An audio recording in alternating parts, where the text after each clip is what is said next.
So what's up, kamusta? Ayos ba tayo dyan? So nandito tayo ngayon sa may Rusi, Bukawi branch para sa update natin. Siyempre, iikutan natin yung branch na to at kung ano nga ba ang meron dito ng mga bagong motorcycle nila. So, umpisa na natin yung moto visit dito sa branch na to. So, ayos na ayos siya. Stand up, I wanna see your face. Get your chin up like you belong in this place. We gon' train like you've never trained before. You're going up against something that you can't ignore. This ain't a game, this your life that we're playing with. There ain't no reset.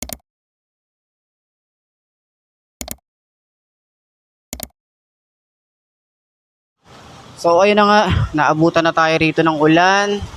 At syempre, kasama natin si Pepe at si Vic, no? Si Victorino ni Zark Moto. So, nandun siya, nag-CR lang siya.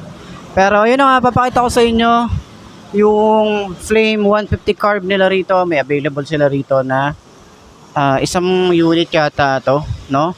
So, ayan, kung naghahanap ka ng ganitong motorcycle, carb type, maporma, isa si Flame 150 carb type ang maisa-suggest ko sa inyo. Ayan, recommended na motor yan. Napaka-porma nito. Okay? So, ano nga bang meron sa carb?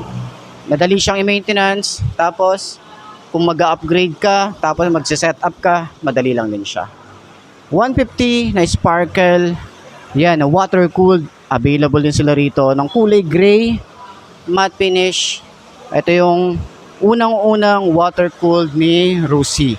Siyempre, sumunod yung Adventure X doon. So, mamaya, pakita ko sa inyo. Yan. So, meron sila available dito. Passion 125. May available din sila. So, ayan. Mga 125cc na scooter. Rusi RFI 175. May available sila rito. Ito yung Disusi na. Disusi na keyless. Ayan. So, sayang, no? Hindi natin naabutan yung ganito, no? Magtatapos na nga pala si RFI. Speaking of RFI 175, marami nagsasabi na palitan ko na daw ng Adventure X 150i. Pero para sa akin, tingnan natin. Medyo kasi mataas, sobrang taas niya para sa akin. Mahirapan ako nito sa traffic, lalo na dito sa amin. Sobrang traffic din dito sa amin, no?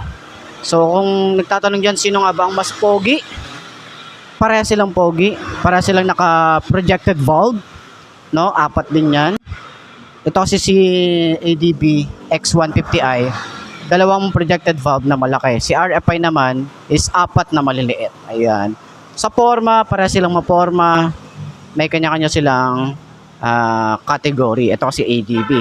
Ito naman kasing si RFI 175. Para siyang ADB style na Aerox na NMAX. Pinagsama-sama. Yan yun. Okay? Button or an off switch. You gotta face your fears. You gotta scratch the itch. You gotta break through the walls and get after it.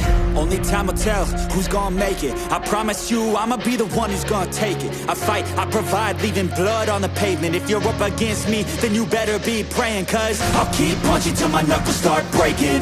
I'll keep going through the blood that I'm... So, dito naman sa side, may mga repo din sila rito. Baka trip nyo din, may mga repo din sila rito. Siguro mga 1.5 yung down payment dito. Alam naman natin, pag si Rusi, pag second hand, 1.5 lang yan eh. Meron ka ng second hand na maporma.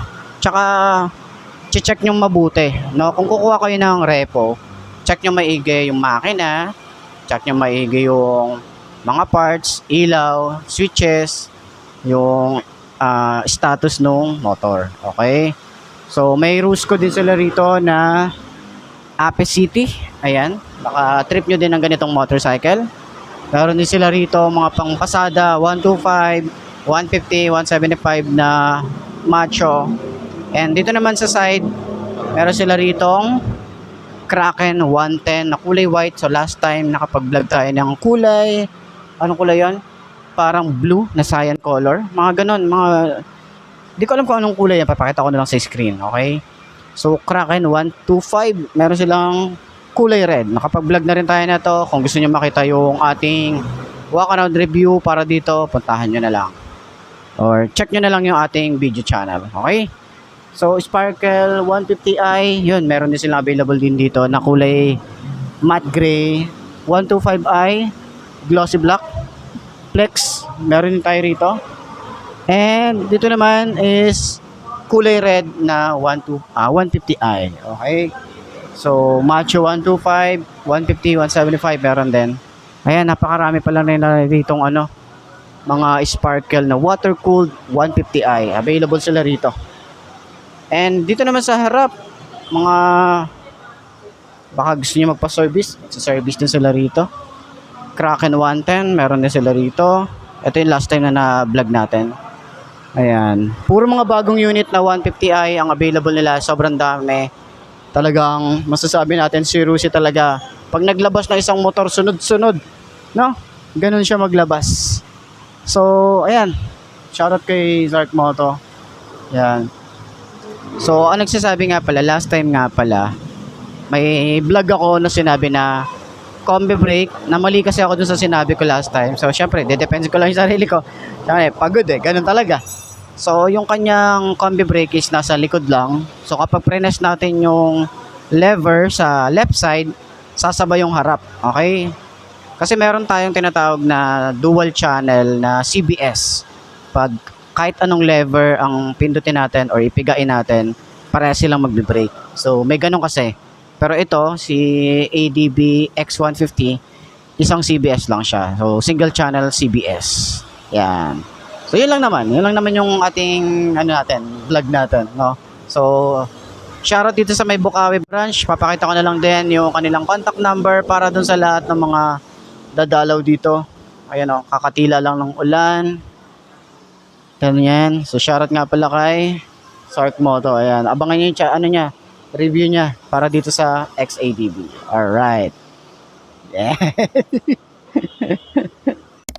So, yun nga mga best, no? Sana nakatulong tong video na to sa mga gustong maghanap ng mga bagong motorcycle at repo. Available dito sa Rusi, Bukawi branch, at yung mga bagong motorcycle na rito. So, ayos na ayos siya, no? So, ayun, kita-kita na lang ulit tayo bukas. I'm Mark D. Ciao. Maraming salamat sa inyo. Babush. Opposition and be the hero in a story you yourself have written.